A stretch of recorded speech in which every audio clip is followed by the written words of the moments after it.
तो अब environmental issues को देखेंगे हम। एनवायरमेंटल इश्यूज बहुत ही जनरलाइज सा चैप्टर है, इसमें कोई भी ज्यादा ऐसे ट्रिकी पार्ट्स नहीं है। स्कूल में जो हम एनवायरमेंटल स्टडीज में पढ़ते आ रहे हैं वही सारी कॉन्सेप्ट्स हैं यहाँ पे। तो सबसे पहले अगर हम देखें अबाउट पोल्यूशन, तो पोल्यूशन क्या है? आपके एयर वाटर सॉइल की क्वालिटी में कोई भी चेंज आता है, कोई भी अनडिजायरेबल चेंज अगर आ रहा है, तो that undesirable change is simply known as your pollution. चाहे फिजिकल, केमिकल या बायोलॉजिकल, किसी भी टाइप का चेंज हो, that will be counted as pollution. जिन चीजों से पोल्यूशन होता है, agents that cause the change, they are simply referred as pollutants. Government of India ने कुछ time to time act pass किए थे, तो उनमें से एक एक्ट है हमारा एनवायरमेंट प्रोटेक्शन एक्ट, 1986 में पास हुआ था, just to safeguard the quality of our environment. Segment है बहुत सारे चैप्टर में, air pollution, water pollution, soil pollution, solid waste. तो फर्स्ट पार्ट एयर पोल्यूशन है। नेचुरल एयर पोल्यूशन जो होता है, दैट कॉन्ट्रीब्यूट्स अराउंड 99.5%। और एंथ्रोपोजेनिक पोल्यूशन जो है, man made pollution, is around 0.05%। Natural pollution की अगर आप बात करते हो, आपको मन में आ रहा होगा कि सर एयर पोल्यूशन नेचुरल कैसे होगा? तो जो नेचुरल एयर पोल्यूशन है, वॉल्केनिक एरप्शंस होते हैं, नेचुरल वेदरिंग चल रही है रॉक्स वगैरह की, तो उन सब से we have natural air pollution. Manmade air pollution is just 0.5%, लेकिन उतने से छोटे से वैल्यू की वजह से सारा इकोसिस्टम बैलेंस डिस्टर्ब हो जाता है। फिर आता है point source and non point source pollution.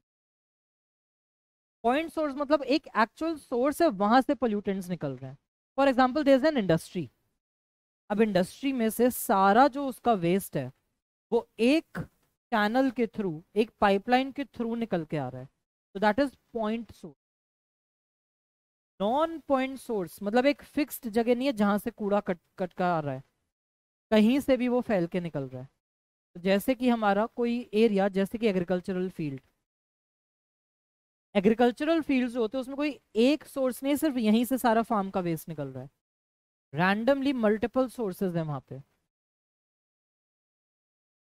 Then we have the concept of primary air pollutant.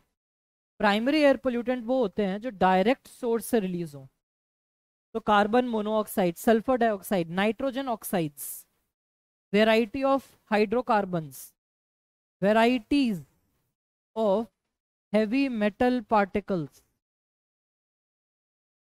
Different different type के पेस्टिसाइड्स, ये सारे के सारे हमारे primary pollutants. Secondary air pollutants वो होते हैं जो रिएक्शन से बनते हैं, जैसे कि ओजोन।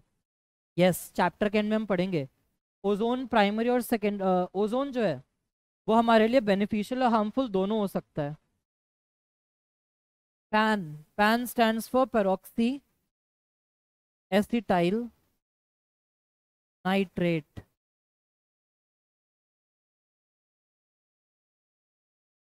कार्बन मोनोऑक्साइड को अगर हम देखें, तो it has 200 times higher affinity for haemoglobin than oxygen.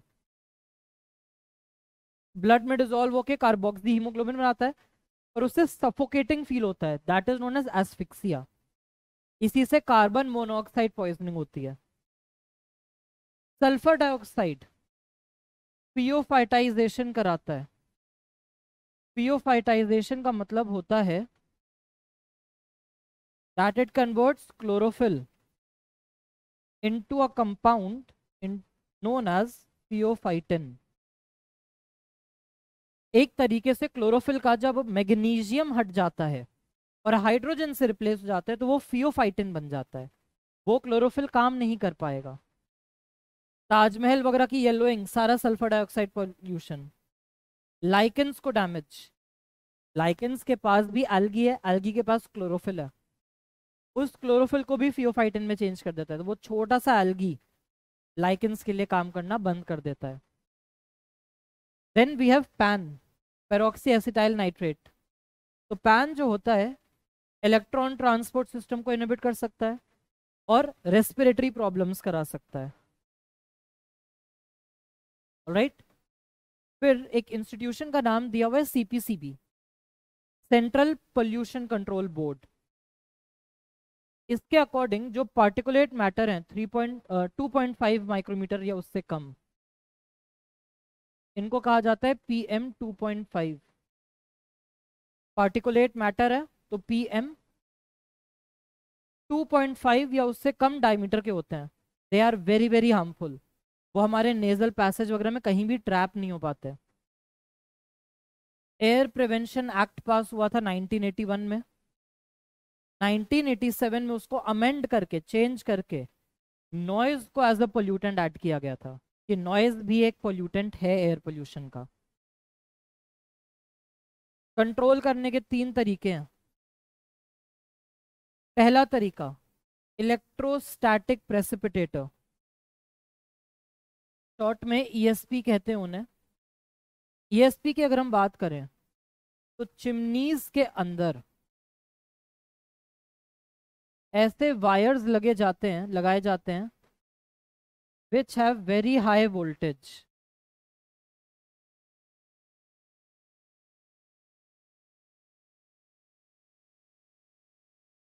बहुत हाई वोल्टेज पे वायर्स लगी होती हैं। इन वायर्स के चारों तरफ इनके फ्री इलेक्ट्रॉन्स का एक क्लाउड होता है। फ्री इलेक्ट्रॉन डिस्चार्ज होता है, इसे कोरोना डिस्चार्ज कहते हैं। हाई वोल्टेज पे वायर्स हैं, उनके चारों तरफ फ्री इलेक्ट्रॉन्स रिलीज होते हैं और बहुत स्लोली स्लोली एयर पास कराई जाती है, वो जो डर्टी एयर है जिसमें पार्टिकुलेट मैटर्स हैं। और जब वो क्रॉस करेंगे तो जो भी डर्ट पार्टिकल होगा उस डर्ट पार्टिकल के चारों तरफ इलेक्ट्रॉन्स चिपक जाते हैं, एक नेट नेगेटिव चार्ज आ जाता है उन पे। और आगे हम जाएंगे चिमनी में ही, तो आगे लगी हुई है ग्राउंडिंग प्लेट्स।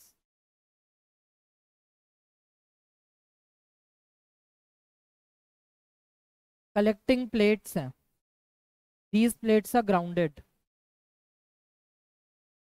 तो ग्राउंडेड होने की वजह से ये इन सारे नेगेटिवली चार्ज डस्ट पार्टिकल को चिपका लेती हैं।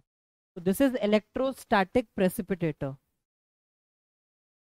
ठीक है, याद रखना है हमें, they remove 99% particulate matter. 99% particulate matter को ये रिमूव कर सकते हैं बड़े आराम से। Next is scrubber. Scrubber specially sulphur dioxide को रिमूव करने के लिए। स्क्रबर्स को अगर हम देखते हैं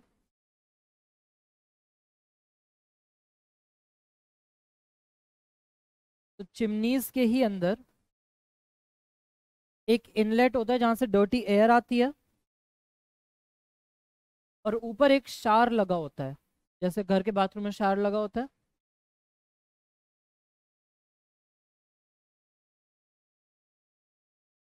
इसमें से वाटर और CaCO3 का स्प्रे निकलता है। जब ये डर्टी एयर यहाँ क्रॉस करती है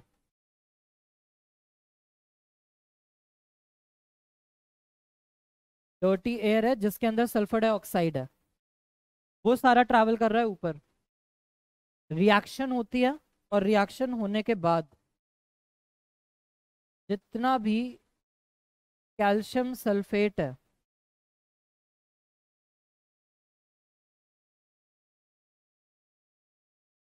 वो प्रेसिपिटेट कर जाएगा। सारा का सारा कैल्शियम सल्फेट प्रेसिपिटेट करता जाता है और CO2 के फॉर्म में गैस रिलीज हो जाती है। ठीक है, तो ये है हमारा स्क्रबर का कॉन्सेप्ट।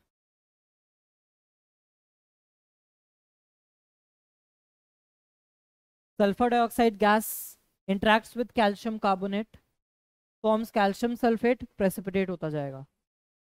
और ESP के अंदर नेगेटिवली चार्ज्ड वायर्स हैं जिनके चारों तरफ फ्री इलेक्ट्रॉन है, उसको कोरोना डिस्चार्ज कह रहे हैं।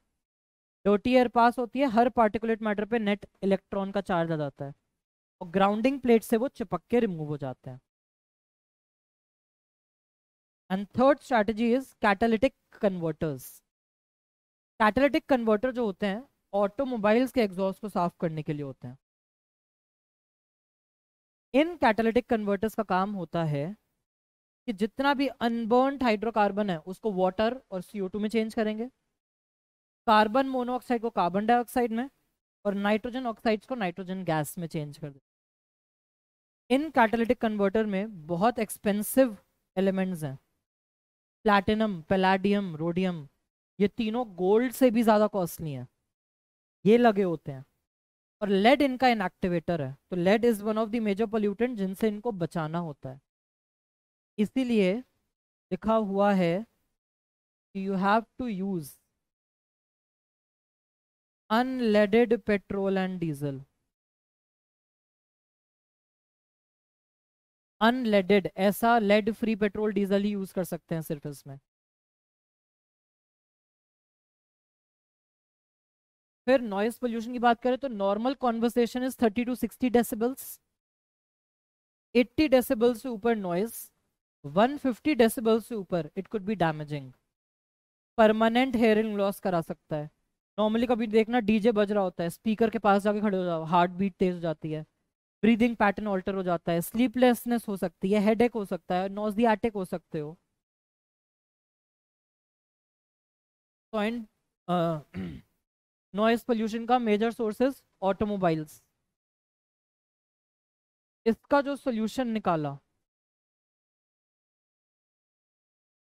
कभी नेक्स्ट टाइम जाओ तो देखना कई सारी जगह नो हॉन्किंग, एक हॉर्न बना होता है उस पर क्रॉस लगा होता है, नो हॉन्किंग का सिंबल नजर आता है, तो उसी को हम बोलते हैं acoustic zoning.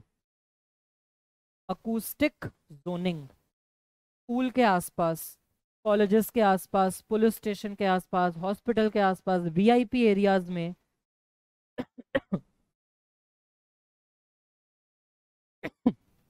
Horn free zones बनाए जाते हैं, वहां पे आप हॉर्न यूज नहीं कर सकते। पटाखों की कितनी लाउडनेस, लाउड स्पीकर्स को कब और कितने डेसिबल पे प्ले कर सकते हो, वो सब होता है। ऐसे ही पेड़ पौधे लगाए जाते हैं, प्लांटिंग ऑफ ट्रीज, इसको बोलते हैं ग्रीन मफलर स्कीम। और ट्रीज में भी बहुत कॉमनली नीम के पेड़, अशोक के पेड़, ये बहुत कॉमनली यूज किए जाते हैं। बहुत अच्छे साउंड एब्जॉर्बर्स होते हैं ट्री के ट्रंक। फिर एयर पोल्यूशन में एसिड रेन की दिक्कत आती है। Whenever the pH of the rain drops below 5.65, it is referred as the acid rain. और उसमें मैक्सिमम कंसंट्रेशन H2SO4 का है और थोड़ा सा कम HNO3 का।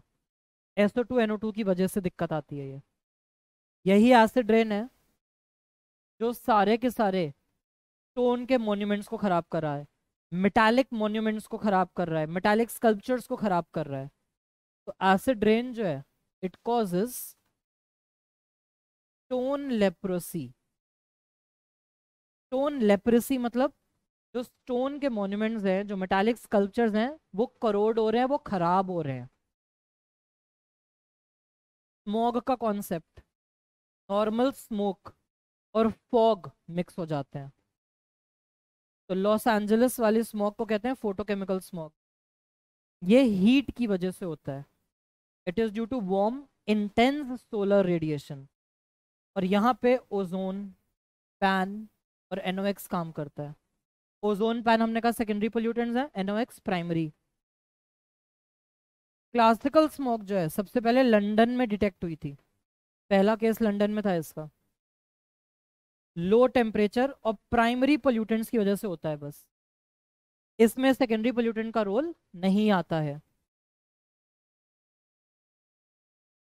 Bhopal gas tragedy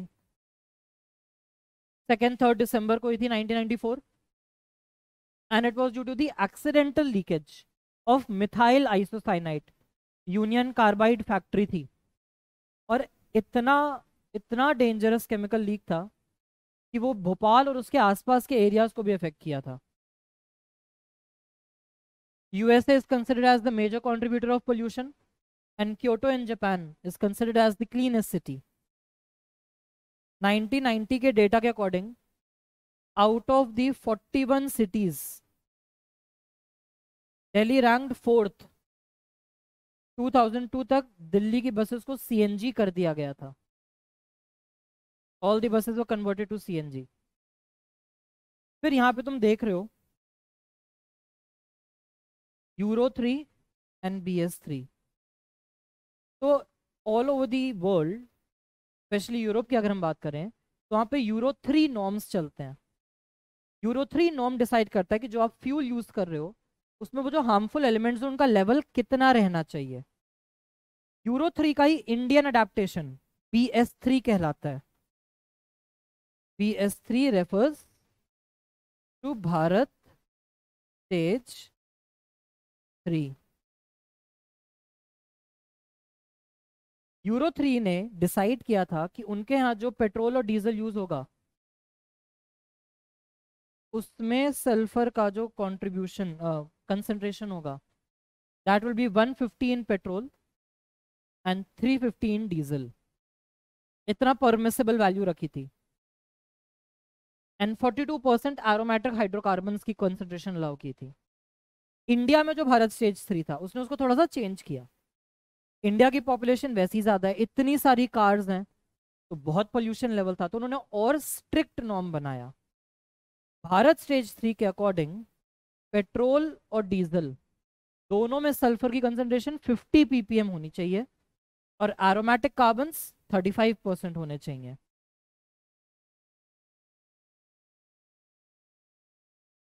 second is water pollution. तो वाटर पोल्यूशन में पता है खाली 0.1%, सिर्फ 0.1% वाटर को अनफिट बना देता है। सीवेज वाटर इज 99.9% वाटर, लेकिन 0.1% में जो सस्पेंडेड सॉलिड है, कोलोइडल मटेरियल्स हैं, डिजॉल्व्ड न्यूट्रिएंट्स हैं, इनकी वजह से ये वाटर बिकम्स अनफिट, आप उसे कंज्यूम नहीं कर पाते। वाटर प्रिवेंशन एक्ट पास हुआ था 1974 में। तो environment protection act, air pollution act, water pollution act, ये सारी एक्ट याद रखनी होती। फिर ये डायग्राम बहुत बार बच्चों को कंफ्यूज करता है। तो यहाँ पे दो चीजें क्या क्या दिख रही है तुम्हें? रेड कलर में दिख रहा है डिजोल्व्ड ऑक्सीजन, ब्लू कलर में दिख रहा है BOD। माइक्रोब्स में डिस्कस किया था हमने बायोकेमिकल ऑक्सीजन डिमांड। कितनी ऑक्सीजन चाहिए सारा ऑर्गेनिक मैटर डाइजेस्ट करने के लिए? हमने कहा था जितना ज्यादा BOD उतना ज्यादा पोल्यूशन। तो यहाँ पे इन्होंने शो किया कि स्टार्टिंग में इन द बिगनिंग आपका डिजोल्व्ड ऑक्सीजन का लेवल बहुत हाई है और BOD का लेवल बहुत कम है। लेकिन जैसे ही सीवेज डिस्चार्ज हुआ, जैसे ही इंडस्ट्रियल सीवेज आया, मछलियां मर जाएंगी, क्लीन वाटर ऑर्गेनिजम्स डिसअपेयर हो जाएंगे। आपने कूड़ा डाला है तो एकदम से ये लेवल इंक्रीज हो गया, BOD की डिमांड बढ़ गई और डिजोल्व्ड ऑक्सीजन एकदम से कम हो गया। बैक्टीरिया फंगस ने बहुत सारा ऑक्सीजन कंज्यूम किया तो DO की वैल्यू गिर गई, उनके ऑक्सीजन की डिमांड बढ़ चुकी है तो ये ऊपर चला गया। फिर जैसे जैसे वो रिवर या वो जो भी वाटर बॉडी है वो फ्लो करती जा रही है, नेचुरली क्लीनिंग हो रही है, तो धीरे धीरे BOD का लेवल गिर जाएगा, डिजोल्व्ड ऑक्सीजन का लेवल बढ़ जाएगा। तो इस डायग्राम में बस यही इन्होंने शो किया है। और हमने कहा था CPCB के अकॉर्डिंग BOD का level should be less than 30 ppm। Sewage treatment plant जो लगाए जा रहे थे, हमने कहा था कि जब 30 ppm तक BOD गिर जाती है तभी आप वाटर बॉडी में उसको रिलीज कराओगे। एल्गल ब्लूम की दिक्कत आती है। जो ब्लू ग्रीन एल्गी होते हैं, साइनोबैक्टीरिया होते हैं, वो कराते हैं एल्गल ब्लूम। पूरा का पूरा एक लेयर, ग्रीन कलर की लेयर सी छा जाती है वाटर बॉडी के ऊपर।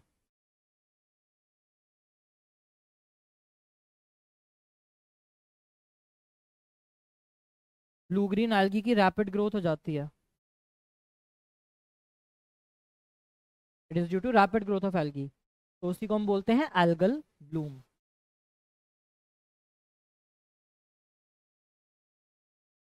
जितना भी डिजोल्व्ड ऑक्सीजन है उसका लेवल कट हो जाता है, the dissolved oxygen is reduced. बहुत ज्यादा टॉक्सिन पैदा करते हैं, बहुत ज्यादा अनप्लेजेंट स्मेल करते हैं।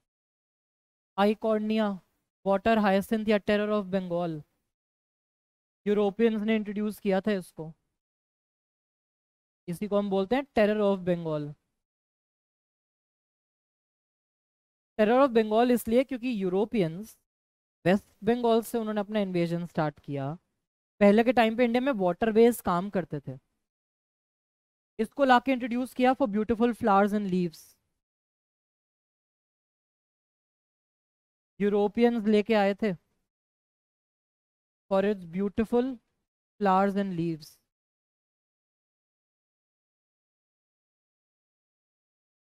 एनसीईआरटी ने लिखा है मॉव कलर के, पर्पल शेड के फ्लावर्स थे। अब ऑफसेट हमने पढ़ा था फर्स्ट चैप्टर रिप्रोडक्शन ऑर्गेनिज्म में, कि ऑफसेट बना बना के इतने रैपिडली ग्रो करता है। अभी आपने बायोडाइवर्सिटी में पढ़ा था इन्वेजिव है, बहुत रैपिडली ग्रो करता है, तो वाटरवेज को ब्लॉक करने लग गया था, इसलिए इसको टेरर ऑफ बंगाल कहते हैं। वाटर हायसिंथ भी इतनी डेंस लेयर बनाता है, under water light, under water oxygen सब कट ऑफ कर देता है। फिश की मोर्टेलिटी इंक्रीज हो जाती है, सारा पानी खराब हो जाता है, यूट्रोफिकेशन करा देता है। इंडस्ट्रीज से हैवी मेटल का पोल्यूशन होता है।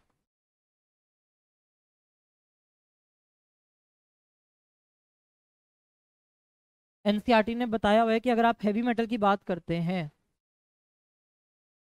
एलिमेंट की density should be greater than 5 ग्राम पर सीसी, तो उसको आप हैवी मेटल बोलते हो। मर्करी से मिनामाटा डिजीज का केस हुआ था, कैडमियम से itai itai ouch ouch disease, bone deformities होती हैं, लेड से किडनी डिसऑर्डर्स होते हैं, आर्सेनिक से ब्लैक फुट डिजीज, नाइट्रेट से मेट हीमोग्लोबिनीमिया, या इसी को बोलते हैं ब्लू बेबी सिंड्रोम। ब्लड में ऑक्सीजन का सॉल्युबिलिटी बहुत कम हो जाता है और बिल्कुल ब्लू ग्रीनिश कलर बॉडी के सरफेस पर वेन्स की नजर आने लग जाते हैं। दूसरी दिक्कत आती है बायोमैग्निफिकेशन की। बायोमैग्निफिकेशन मतलब पॉल्यूटेंट का लेवल इंक्रीज होता जाता है, इंक्रीज इन द लेवल या concentration of pollutant, increase in the concentration of pollutant with successive trophic level। जैसे जैसे आप फूड चेन में ऊपर जाओगे कंसंट्रेशन इंक्रीज होती जाती है, तो बोलते हैं bio magnification. For example DDT pesticide है, बहुत कॉमनली यूज होता है, लिपिड सॉल्युबल नेचर है इसका, लाइपोफिलिक नेचर है, तो सेल से एक्सक्रीट नहीं हो पाता। लिपिड लविंग नेचर है, एक्सक्रीशन नहीं हो पाता, ब्लॉक होके रहता है सेल्स के अंदर। तो जैसे जैसे बड़ा ऑर्गेनिज्म छोटे को खाएगा तो उसके अंदर वो सारी कॉन्सेंट्रेशन पास होती जाती है। तो एनसीईआरटी का ये सीक्वेंस याद रखना है कि वाटर में 0.003 पार्ट पर बिलियन है, जू प्लैंक्टन्स में 0.04 पार्ट पर मिलियन हो जाता है। तो बिलियन से मिलियन का चेंज। स्मॉल फिशेस खाएंगी बहुत सारे जू प्लैंक्टन को, तो एक फिश में 0.5 ppm। एक लार्ज फिश बहुत सारी स्मॉल फिशेस को खाएगी, तो लार्ज फिश में 2 ppm। फिर एक बर्ड बहुत सारी फिशेस को खाएगी, उसके अंदर 25 ppm। और बर्ड में दिक्कत होती है कि DDT disturbs calcium metabolism of bird.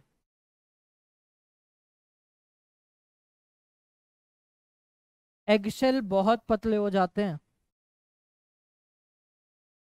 Thinning of eggshell, और उसकी वजह से एग्स हैच नहीं कर पाते बल्कि प्री मैच्योरली ब्रेक हो जाते हैं, वक्त से पहले ही अंडे टूट जाते हैं। तो तो बर्ड पॉपुलेशन इवेंचुअली डिक्लाइन होने लग जाती है। यूट्रोफिकेशन की बात करते हैं तो पानी पोल्यूट हो जाता है। अब ये यूट्रोफिकेशन नेचुरल भी हो सकती है या फिर मैनमेड भी हो सकती है। मैनमेड वाले को एक्सेलरेटेड कहते हैं, anthropogenic.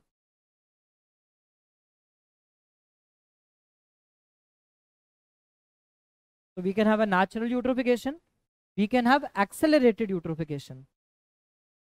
Natural eutrophication is due to nitrogen and phosphorus.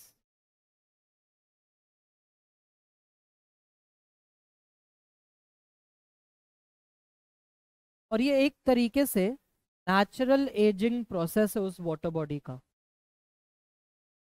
जैसे सक्सेशन होती है, सक्सेशन का मतलब था कि डाइवर्सिटी में चेंज आता है। चेंज क्यों आ रहा है? क्योंकि पानी में न्यूट्रिएंट एनरिचमेंट चल रही है धीरे धीरे। तो natural eutrophication takes years, thousands and thousands of years, और वहां पे वही सक्सेशनल चेंजेस दिखेंगे आपको। एक्सेलरेटेड जो होता है ये मैनमेड है। जो हम फर्टिलाइजर्स यूज करते हैं, फर्टिलाइजर्स के नाइट्रेट्स और फॉस्फेट्स की वजह से होता है।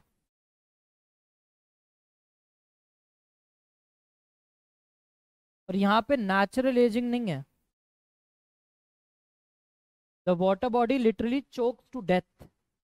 यहाँ पे कोई सक्सेशनल चेंजेस नहीं दिखेंगे, लेकिन नेचुरल वाले में वो सक्सेशनल चेंजेस दिखते हैं धीरे धीरे। इसके अलावा थर्मल वाटर पोल्यूशन, बिल्कुल खौलता हुआ पानी निकल रहा है। कई बार इंडस्ट्रीज को अपनी मशीनरी को कूल रखने के लिए वो नियर बाय वाटर बॉडी का पानी लेते हैं, पाइप में वो पानी मशीन के चारों तरफ ट्रैवल करता है और दूसरी साइड से एकदम खौलता हुआ निकलता है। उसे बोलते हैं हीटेड वेस्ट वाटर। तो जो भी थर्मल वेस्ट वाटर है, इट एलिमिनेट्स और reduces the number of organism sensitive to high temperature. जिस ऑर्गेनिज्म को हाई टेम्परेचर से वैसी दिक्कत है, वो सारे ऑर्गेनिज्म का नंबर कम या पूरा खत्म हो सकता है। It will enhance the growth of plant and fish in extremely cold area. बहुत ठंड है तो हमने कहा था डाइवर्सिटी कम होती है। गर्म पानी आ रहा है तो डाइवर्सिटी इंक्रीज तो होगी, लेकिन कब? जब वो जो इंडिजीनियस फ्लोरा फोना था उस एरिया का, जो अपना खुद का फ्लोरा फोना था, पहले वो सारा मरेगा, फिर नई वैरायटीज आएंगी, सेकेंडरी सक्सेशन स्टार्ट होगा वहां पे। तो ओरिजिनल वाले को तो डैमेज हो गया, नया वाला बाद में आएगा सारा का सारा। इंटीग्रेटेड वेस्ट वाटर मैनेजमेंट में दो केस स्टडीज हैं। एक है फ्रेंड्स ऑफ अरकाटा मार्श।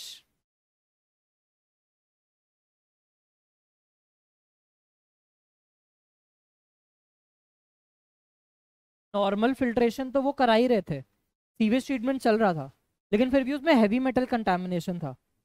तो 6 हेक्टेयर के मार्शी एरियाज डिजाइन किए। 6 मार्शी एरियाज वर डिजाइंड।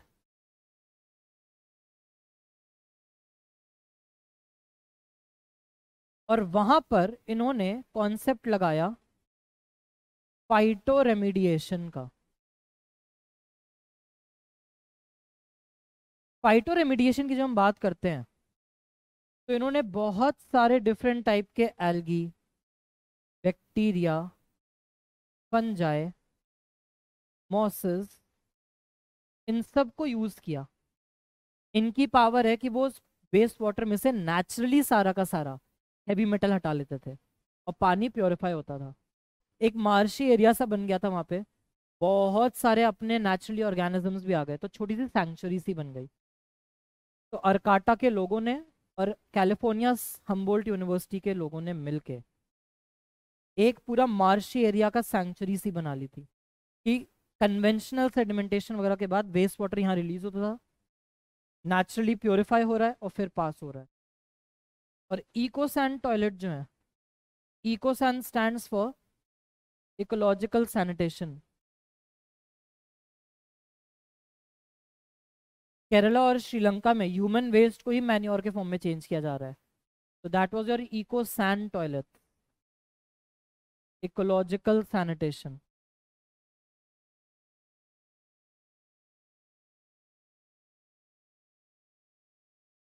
तो foam and eco sand toilets का कॉन्सेप्ट हमें याद रखना है।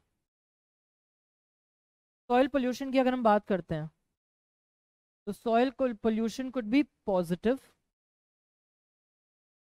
पॉजिटिव सॉइल पोल्यूशन की हम बात करते हैं तो यहाँ पे डायरेक्टली आप पोल्यूटेंट्स ऐड करते हो। It is the direct addition of pollutants.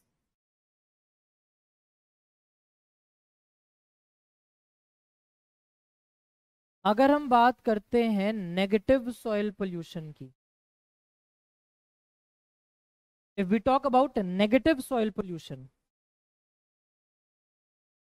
तो negative soil pollution is the removal of fertile top soil.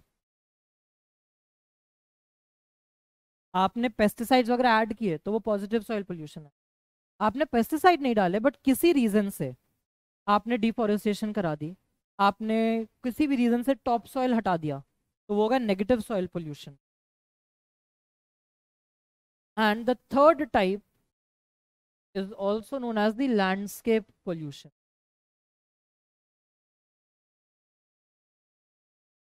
वहां पे आप डंप कर देते हो सारा वेस्ट।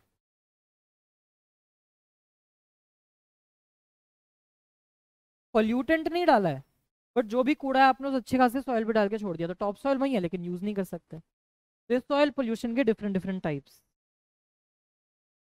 फिर आती है सॉलिड वेस्ट की दिक्कत। तो सॉलिड वेस्ट को तीन पार्ट में बांटा गया है: recyclable solid waste, biodegradable solid waste and non biodegradable solid waste. Non biodegradable वो है जो रिसाइकल भी नहीं हो सकते। बायोडिग्रेडेबल वो है जो नेचुरली बैक्टीरिया फंगस उसको डिकम्पोज कर सकते हैं। पहले बनाए जाते थे ओपन लैंडफिल्स, जो खुले इलाके होते थे वहां पे सारा कूड़ा डंप कर दिया जाता था। बाद में देखा कि यार इससे तो डैमेजिंग है। डैमेजिंग कैसे? उस ओपन लैंडफिल में कितने सारे इंसेक्ट, कितने सारे माउस, रैट, रॉडेंट्स आके करते थे ब्रीडिंग, डिजीज का आउटब्रेक हो सकता था। उसको स्वैप किया सैनिटरी लैंडफिल से। सैनिटरी लैंडफिल में गड्ढा खोदते थे, कूड़ा डाल के उसको डंप कर देते थे। बाद में दिक्कत पता चली कि सारा का सारा हीट और टेम्परेचर से पोल्यूटेंट लीक होके नीचे के लेवल्स पे जाने लग गया, तो वो सारा का सारा हो गया सैनिटरी लैंडफिल। हॉस्पिटल से बहुत सारा वेस्ट जनरेट होता है, उसमें कितने हार्मफुल कंपाउंड्स हैं, डिसइंफेक्टेंट्स होते हैं, माइक्रोब्स और पैथोजेंस होते हैं। उसके लिए इंसिनरेटर, जैसे भट्टी होती है वैसे ही भट्टी लगाई जाती है, उसमें सारा वेस्ट डालते हैं, बिल्कुल बर्न कर दिया जाता है उसे अच्छे से, और तब जाके उसे डिस्पोज करते हैं। सॉलिड वेस्ट में ही हमारे पास आते हैं कंप्यूटर के पार्ट्स या कोई और इलेक्ट्रॉनिक गुड, ई वेस्ट के फॉर्म में। उनको जलाया भी जा सकता है, उनको बरी भी किया जा सकता है, बट उसका कोई वो सोल्यूशन नहीं है, वो बस आप अपने सामने से हटा रहे हो उसे। इनका एक ही मेजर सोल्यूशन है, that is recycling. Recycling is the only source. जो डेवलपिंग कंट्रीज हैं, चाइना, इंडिया, पाकिस्तान, ये डेवलप कंट्री से कूड़ा एक्सपोर्ट कराते हैं, इंपोर्ट कराते हैं सॉरी, और इंपोर्ट कराने के बाद उनमें से ये सारे डिफरेंट डिफरेंट मेटल्स को एक्सट्रैक्ट किया जाता है। सॉलिड वेस्ट की केस स्टडी में अहमद खान की केस स्टडी याद रखनी है। अहमद खान ने कॉलेज ऑफ इंजीनियरिंग के साथ मिलके डिजाइन किया था poly blend. Poly blend was a modified powdered recycled plastic.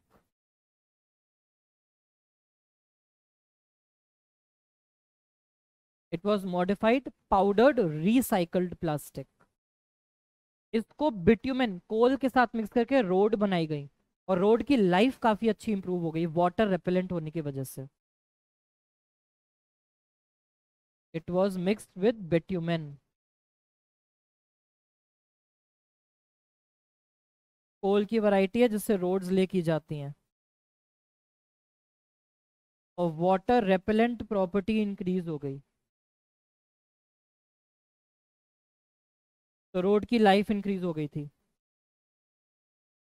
फिर एग्रोकेमिकल्स की दिक्कत।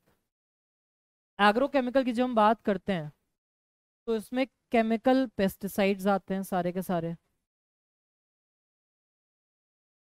फर्टिलाइजर्स जो यूज कर रहे हैं हम, वो सारे केमिकल। इंसेक्टिसाइड यूज कर रहे हैं, वो सारे हार्मफुल केमिकल। और ये सारे हार्मफुल केमिकल क्या करते हैं, अगर ये सीपेज में चले गए तो अंडरग्राउंड वाटर को पोल्यूट करते हैं। तो इन एग्रोकेमिकल से वाटर पोल्यूशन हो रहा है।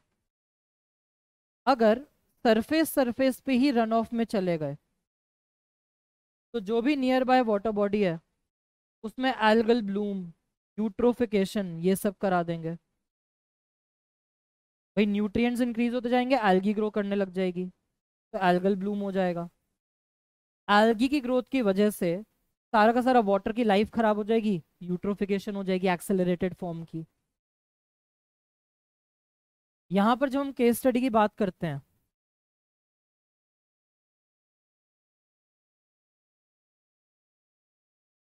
तो यहाँ की केस स्टडी में याद रखना है हमें नाम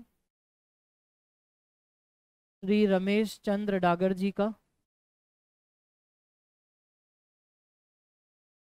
इन्होंने इंटीग्रेटेड कॉन्सेप्ट बनाया था, integrated waste management.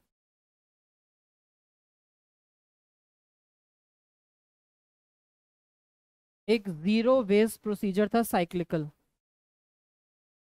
It was a zero waste procedure. कैसे जीरो वेस्ट प्रोसीजर, इन्होंने अपने फार्म पर बहुत सारी चीजें करी। सीक्वेंस देखो, इन्होंने नॉर्मल एग्रीकल्चर किया। एग्रीकल्चर से जो भी वेस्ट निकलता है उसे गाय भैंस का चारा बनाने के लिए यूज कर लिया। गाय भैंस का जितना भी गोबर निकलेगा वो मैन्योर के फॉर्म में यूज हो सकता है। इसके अलावा फार्म वेस्ट और एनिमल वेस्ट, ये सब को हाउस होल्ड वेस्ट के साथ मिला दिया जाए तो आप इन्हीं को यूज करके बायोगैस भी बना सकते हो। इसके अलावा बी कीपिंग रखी। बी कीपिंग का क्या फायदा है, जितने भी आपके पॉलिनेटर्स हैं वो सारे हनी बीज हैं मेजर। बी कीपिंग का फायदा हो गया, क्वालिटी ऑफ आपके ग्रोथ हो जाएगी वहां पे। इसके अलावा जितना भी वैक्स निकलेगा, हनी निकलेगा, आप उसको कमर्शियल यूज कर सकते हो। तो सारी की सारी जो प्रोसेस है जीरो वेस्ट में चेंज हो गई। कोई भी वेस्ट प्रोड्यूस हो ही नहीं रहा है। और भी कोई वेस्ट है कंपोस्टिंग में डाल दिया, तो उससे फर्टिलाइजर्स बना लिए अपने बहुत सारे। रेडियो एक्टिव वेस्ट का खतरा आता है। सबसे बड़ा खतरा है एक्सीडेंटल लीकेज। जब हम बात करते हैं एक्सीडेंटल लीकेज की तो 3 मेजर आउटब्रेक्स आज तक हो सके हैं। एक इंसिडेंट हुआ था 3 माइल आइलैंड इंसिडेंट, यूएसए में। एक मेजर ऐसा आउटब्रेक हुआ था Chernobyl disaster. Chernobyl disaster occurred in Ukraine. Another disaster took place in Japan, Fukushima disaster.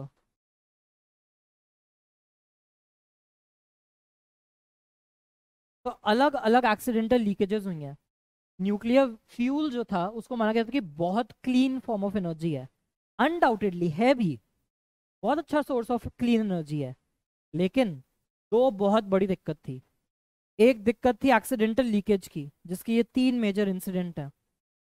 And the second problem is of safe disposal. भाई रेडियो एक्टिव है ना, तो radio active अगर वो है तो उससे कुछ ना कुछ रेडियो एक्टिव वेव्स निकलती ही रहेंगी, हाउस एवर लिटिल। तो डिस्पोजल के लिए पहला कहा गया कि they have to be pre treated. Waste को डिस्पोज करने से पहले उसकी ट्रीटमेंट इंपॉर्टेंट है।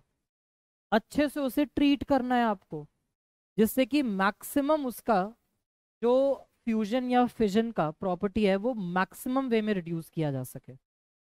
कम से कम जितना आप उसका रेडियो एक्टिव डीके करा सकते हो आप कराते हो। उसके बाद नॉर्मल कंटेनर में नहीं रखते, they are kept in shielded containers. Special alloys के कंटेनर बनाए जाते हैं which can contain the radiations. Obviously radiation उनसे लीक कर जाते हैं लेकिन नॉर्मल के कंपैरिजन में बहुत कम। और थर्ड, ऐसे नहीं कि बस छोड़ दिया कहीं भी, they have to be buried 500 metre below the surface of अर्थ।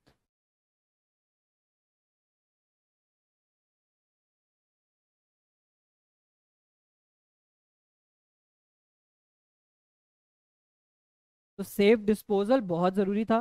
पहले उसको ट्रीट किया जाता है, ट्रीटमेंट कराने के बाद शील्डेड कंटेनर में रखा जाता है, फिर 500 मीटर बिलो दबा दिया जाता है।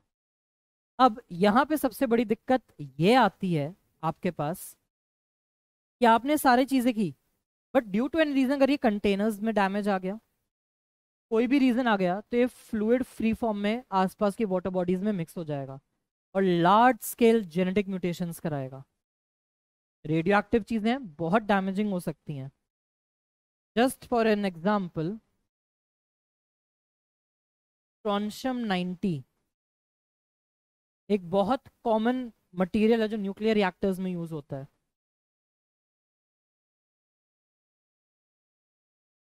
तो बोन कैंसर वगैरह करा सकता है ये, ल्यूकीमिया ब्लड कैंसर भी करा सकता है ये, इतने डैमेजिंग हो सकते हैं। फिर आता है हमारा green house effect and global warming. Green house effect की अगर हम बात करते हैं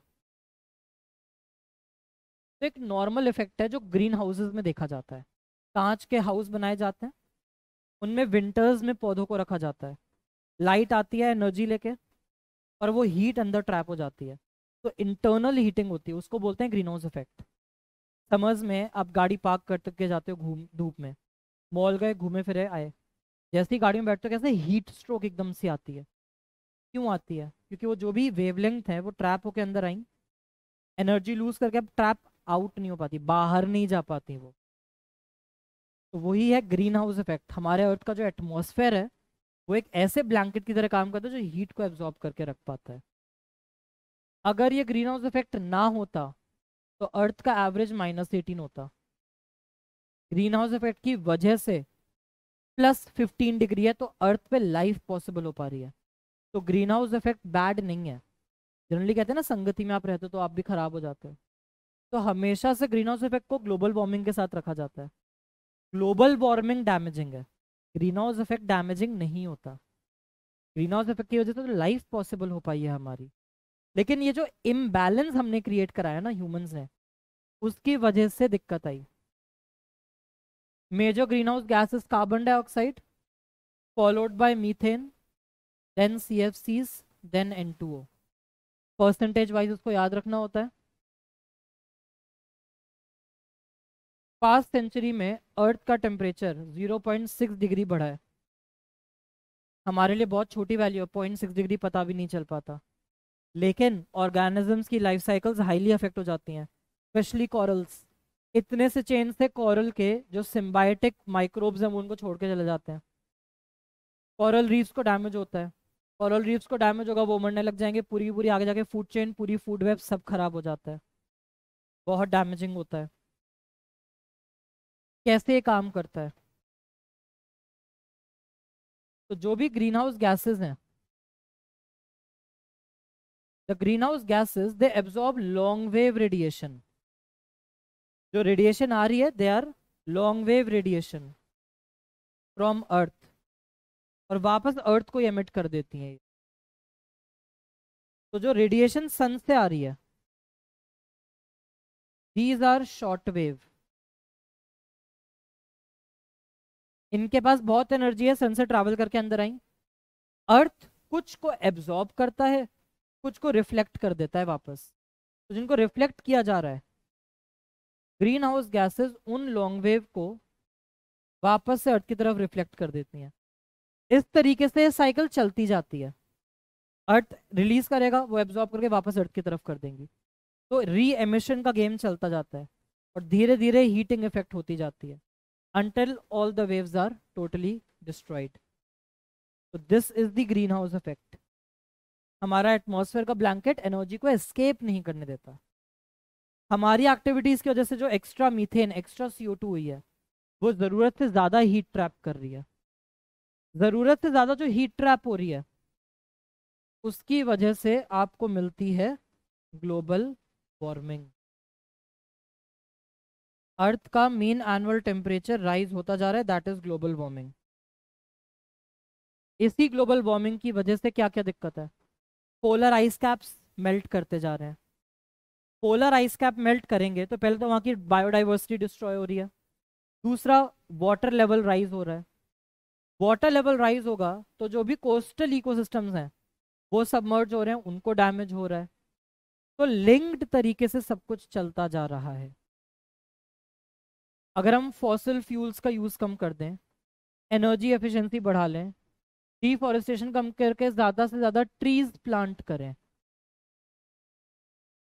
रिफॉरेस्टेशन पे अगर हम ध्यान लगाएं, तो हम ग्लोबल वार्मिंग कर सकते हैं कम, ह्यूमन पॉपुलेशन ग्रोथ कम कर सकते हैं, इंटरनेशनल मीटिंग्स में इंटरनेशनल रेजोल्यूशंस पास कर सकते हैं कि ग्रीन हाउस गैस के एमिशंस को हमें अच्छे से कम करना है। सबसे पहला चेंज पिछले कुछ सालों में, इन द पास्ट 30-35 ईयर्स, बहुत मेजर क्लाइमेटिक चेंजेस है जिन पे साइंटिस्ट अब काम कर रहे हैं। तो सबसे पहले क्योटो प्रोटोकॉल पास हुआ था। प्रोटोकॉल मतलब रूल्स। 97 में COP3 में, कॉप मीटिंग्स को बोलते हैं, पढ़ेंगे आगे। और ये टारगेट डिसाइड हुआ था कि हर कंट्री 1990 के लेवल के कंपैरिजन में 2008 से 2012 में 5% ग्रीन हाउस गैस रिडक्शन कर देगी। 1990 में जो भी एक्स लेवल था, 2008 से 2012 काफी बड़ा मार्जिन दिया गया था उनको। इतने साल के अंदर अंदर उन्हें X% से X-5% पे आना है। फिर 2012 में कतार में, दोहा में इसकी फॉलोअप मीटिंग हुई, दैट वाज COP18। वहां पे नया रेजोल्यूशन पास हुआ कि आपने X-5 अचीव किया या नहीं किया, अब छोड़ो उसे। 2013 से 20 के अंदर जो भी 1990 का X लेवल था, X-18% पे आप आ जाने चाहिए। तो ये दोहा में पास हुआ था that by 2013 to 20 all the nations in the world will cut down their greenhouse gas emission by 18% compared to 1990 level। फिर आता है ओजोन। ओजोन डिप्लीशन भी खतरनाक है। स्ट्रेटोस्फेयर में जो ओजोन है वो अच्छा वाला ओजोन है। वो सारा का सारा ओजोन हमें यूवी रेस से बचाता है। यूवी के बहुत सारे हमें पता है। यूवी एक बहुत स्ट्रॉन्ग कैंसर कॉजिंग एजेंट है, म्यूटेशंस कराता है, स्किन पे हार्म करता है, तो स्किन सेल को डैमेज देता है, स्किन कैंसर्स कराता है। ह्यूमन आई में कॉर्निया को खराब करके नो ब्लाइंडनेस, कैटरैक्ट जैसी चीजें कराता है। ट्रोपोस्फेयर में बैड ओजोन होता है, इसलिए ओजोन को एक केमिकल वीड कहा जाता है। Bad ozone is a chemical weed, secondary pollutant लिखा था हमने। तो हमारे एटमॉस्फेयर का ओजोन खराब है, जो स्ट्रेटोस्फेयर है उसका वाला ओजोन अच्छा होता है।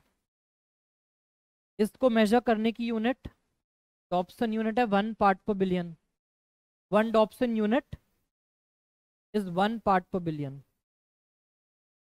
जिन भी चीजों से ओजोन डिप्लीट होता है उनको हम बोलते हैं ODS. ODS stands for ozone depleting substances. तो CFC global green house gas causing भी है, ये भी है। CH4 ग्रीन हाउस गैस भी कराता है, ओजोन डिप्लीट कराता है। कार्बन टेट्राक्लोराइड, हेलोन्स, इसके अलावा फ्रियोन्स, ये सारे कूलिंग एजेंट या रेफ्रिजरेंट की तरह यूज होते हैं। N2O ग्रीन हाउस गैस भी है और ओजोन डिप्लीटिंग मटेरियल भी है। तो ये सारे के सारे हैं जो बहुत हार्मफुल हैं, ओजोन को डिस्ट्रॉय कर देते हैं। बचपन में जीके में हमें पढ़ाया जाता है अबाउट ओजोन होल। तो ओजोन होल जो है वो हर साल एंटार्क्टिक के ऊपर दिखता है और एक थिन लेयर बन जाती है ओजोन की। ऐसे नहीं कि एक्चुअल होल है, ओजोन का डिस्ट्रीब्यूशन बहुत मिनिमम, बहुत पतला हो जाता है, तो उसे ओजोन होल कहते हैं। और अगस्त से अक्टूबर के बीच में बहुत प्रोमिनेंटली नजर आता है। इंटरनेशनल ट्रीटी साइन हुई थी, मॉन्ट्रियल प्रोटोकॉल, कनाडा में है। इट वाज साइन 1987 और इफेक्टिव हुआ था 1989 से। ओजोन डिप्लीटिंग सब्सटेंसेस के कंट्रोल के लिए था ये। कैसे काम करता है? ओजोन और ऑक्सीजन का एक रिवर्सिबल रिएक्शन चलता है। O2 जो है यूवी के प्रेजेंस में नेसेंट ऑक्सीजन में ब्रेक होता है। This nascent oxygen combines with normal oxygen to form ozone, और रिवर्सिबल फॉर्म है ये। तो नेचर ने अपने आप एक बैलेंस बना के रखा था। हमने जो halons, freons, carbon tetrachloride, chlorofluorocarbon use किए, ये गए एटमॉस्फेयर में। इनसे दिक्कत क्या हुई? ये जो क्लोरोफ्लोरोकार्बन्स थे, यूवी ने इनसे क्लोराइड के फ्री एटम्स अलग कराए। ये क्लोराइड का एटम ओजोन से रिएक्ट करता है, उसे O2 और परक्लोरेट में ब्रेक करता है। This perchlorate again reacts with oxygen to form chloride ion anode. तो बेसिकली ये जो क्लोरीन एटम है, ये एज इट इज रिकवर हो जाते हैं। तो chlorine is acting as a catalyst, use नहीं हो रहा बट कॉन्स्टेंटली डैमेज करता रहेगा, कांस्टेंट डैमेज बना के रखता है। तो जितने CFC आज की डेट में हम छोड़ चुके हैं, वो आज भी डैमेज कर रहे हैं, बट धीरे धीरे नेचर ने एक बैलेंस रिक्रिएट करना स्टार्ट कर दिया है। इसके अलावा आता है हमारे पास, भाई नॉर्मल आपको कोई भी रिसोर्स मिलता है, अगर आप उसको गलत तरीके से इस्तेमाल करोगे तो डिग्रेडेशन तो होगी। तो एक दिक्कत दी है soil erosion and desertification. Soil erosion मतलब टॉप सॉइल का हटना, रिमूवल ऑफ टॉप सॉइल। अब आप डिफोरेस्टेशन करते हो, पेड़ हटा देते हो, तो जो रूट्स ने मिट्टी होल्ड कर रखी थी वो मिट्टी फ्री हो गई। ओवर ग्रेजिंग, गाय भैंस जानवर आपका ओवर ग्रेजिंग करता है, घास खाता जा रहा है, अगेन वो डैमेज हुआ, सॉइल फ्री हो गई। तेज हवा चलेगी, टॉप सॉइल रिमूव हो गई। कभी बहुत तेज बारिश या फ्लड आ गई, टॉप सॉइल रिमूव हो गई। टॉप सॉइल का रिमूव होना है सॉइल इरोजन। अब यही चीज चलती जाएगी बार बार, तो क्या होगा? वो फर्टाइल लैंड परमानेंटली बैरन हो जाएगी, तो उसे हम कहते हैं desertification. Desertification is conversion of fertile land into and barren land. Infertile हो जाती है वो पूरी की पूरी, पूरी लैंड आपकी बैरन हो जाती है। क्यों हुआ ये सारी की सारी process? This all was done due to urbanisation. भाई आपकी पॉपुलेशन बहुत इंक्रीज होती जा रही है, ज्यादा पॉपुलेशन के लिए एग्रीकल्चर ज्यादा करना था, तो वहां पे आपका लैंड एरिया क्लियर होता रहा। प्लस एग्रीकल्चर करोगे तो जितना भी लाइफ स्टॉक है, लाइफ स्टॉक के लिए आपको वहां के ओवरग्रेजिंग करानी पड़ जाएगी। इन सब की वजह से सॉइल इरोजन और desertification became the major problem. Second effect अगर हम देखें तो that is of water logging and soil salinity. हमें पता है कि रूट के चारों तरफ जो भी एयर स्पेसेस हैं, रूट वहीं से तो अपनी ऑक्सीजन का एक्सचेंज करा रहा है। अगर आप वाटर लॉगिंग कराते हो तो बेसिकली रूट्स का सारा रेस्पिरेशन इनहिबिट हो जाता है।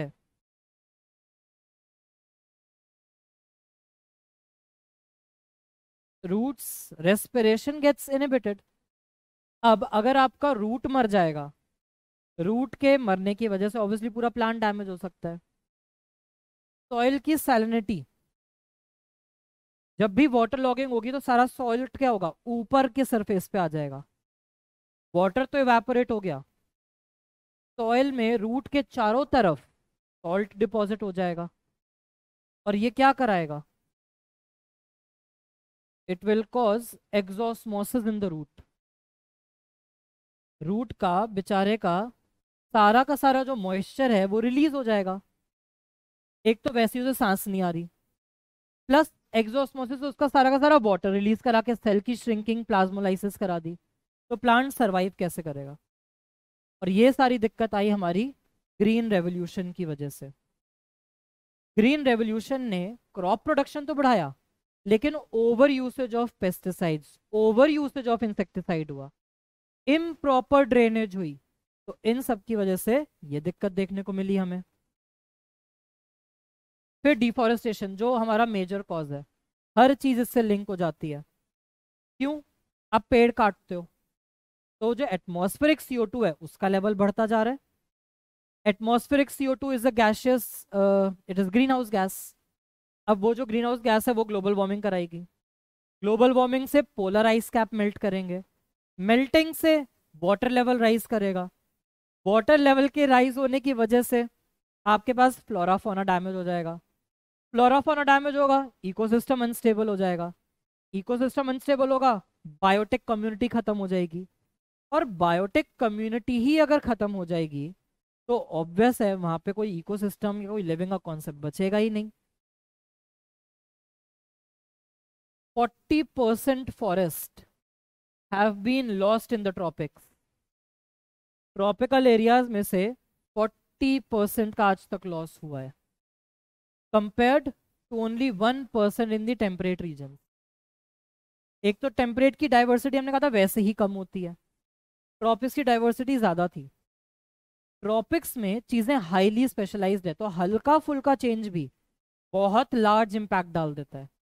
तो ट्रॉपिक्स का 40% फॉरेस्ट कवर लूज हुआ है। बिगिनिंग ऑफ 20th सेंचुरी में फॉरेस्ट 30% लैंड कवर करते थे इंडिया की। अभी जो हमने पहले डेटा पढ़ा था बायोडाइवर्सिटी कंजर्वेशन में, वो वर्ल्ड का डेटा था, ये सिर्फ स्पेसिफिकली इंडिया का डेटा है। और अब 21.54% पे आ गए हैं। पुरानी एनसीईआरटी में एक डेटा था अराउंड 19.4% का। हमें नई एनसीईआरटी फॉलो करनी है 21.54, बट कभी तुम्हें दिख जाए 19.4, 21.54 ना दिखे तो कंफ्यूज मत होना बस। तो नेशनल फॉरेस्ट पॉलिसी 1988 में आई थी, जिसने ये चीज कंपलसरी कर दी थी कि प्लेन्स में कोई भी प्लेन एरिया है 33% उसका एरिया फॉरेस्ट कवर्ड होना ही चाहिए। कोई भी हिली एरिया है 67% वो फॉरेस्ट से कवर होना ही चाहिए anyhow. Slash and burn agriculture जो है, जैसे झूम कल्टिवेशन कहते हैं, नॉर्थ ईस्ट इंडिया में प्रेवलेंट था। It was one of the major causes.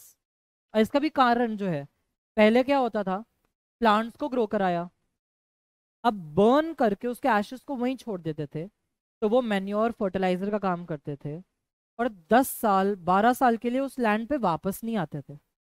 तो सॉइल अपनी फर्टिलिटी धीरे धीरे रीगेन करती थी। ह्यूमन पॉपुलेशन बढ़ती गई, धीरे धीरे वो जो रिकवरी पीरियड था छोटा होता गया। सेम लैंड पर बार बार यही चीज चलती रही, एक टाइम के बाद वो बिल्कुल ही इनफर्टाइल लैंड बन गई। इनफर्टाइल लैंड बन गई, उसे वो छोड़ के परमानेंटली चले गए, तो वो डेजर्ट एरिया में चेंज होता गया। तो ये सारी दिक्कतें आती हैं। गवर्नमेंट ऑफ इंडिया ने Amrita Devi Bishnoi wild life protection award establish किया हुआ है। अमृता देवी बिश्नोई जी, जिनका आपको नाम दिख रहा है वहां पे, राजस्थान को बिलोंग करती थी, जोधपुर के पास के गांव थे।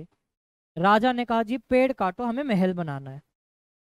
अब जो लोकल ट्राइबल कम्युनिटीज हैं, they are very closely associated with the nature. उनके लिए नेचर बिल्कुल उनके एक फैमिली मेंबर जैसा ही है। तो अमृता देवी बिश्नोई, उनकी बेटियां और बहुत सारी गांव की औरतों को लेके वो फॉरेस्ट गई। बिल्कुल चिपको मूवमेंट जैसा एक इनिशिएशन किया उन्होंने।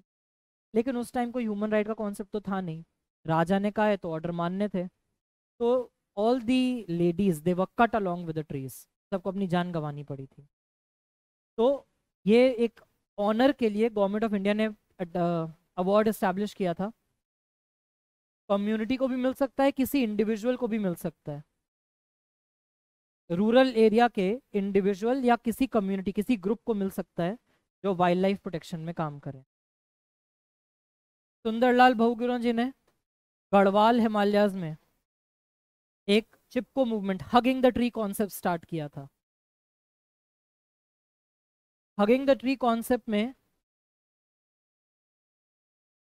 उन्होंने 5F का कॉन्सेप्ट लिया था। Food, fodder,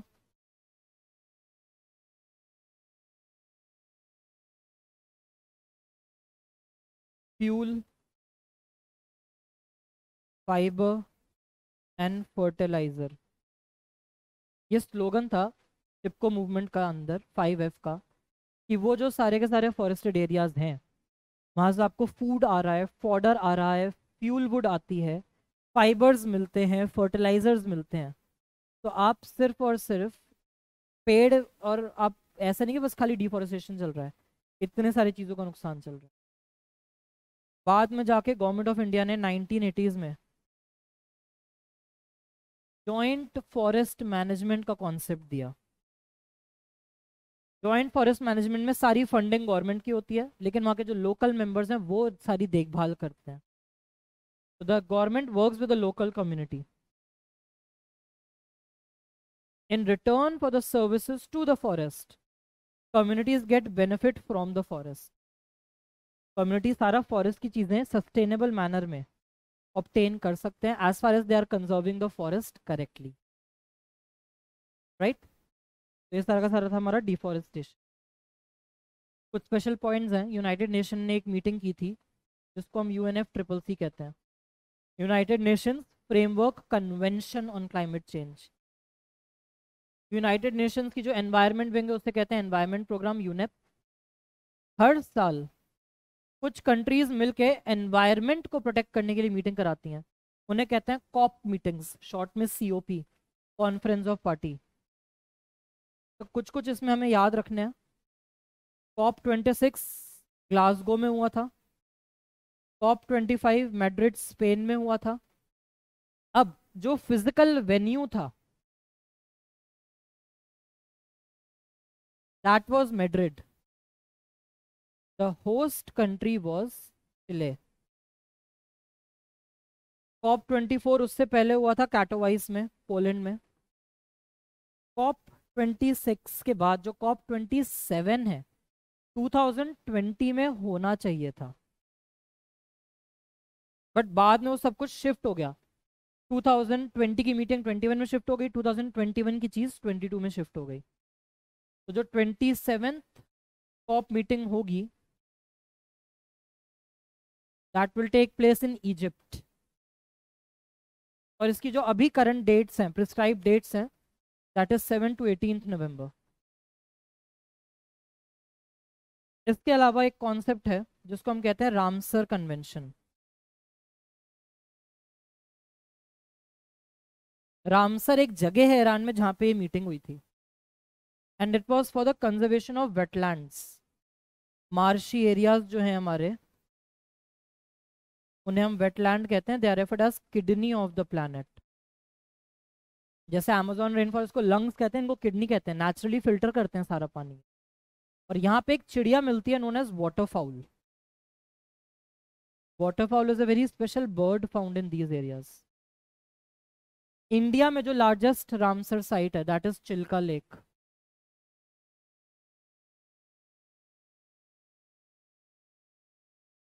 Chilka lake in Odisha is the largest Ramsar site of India.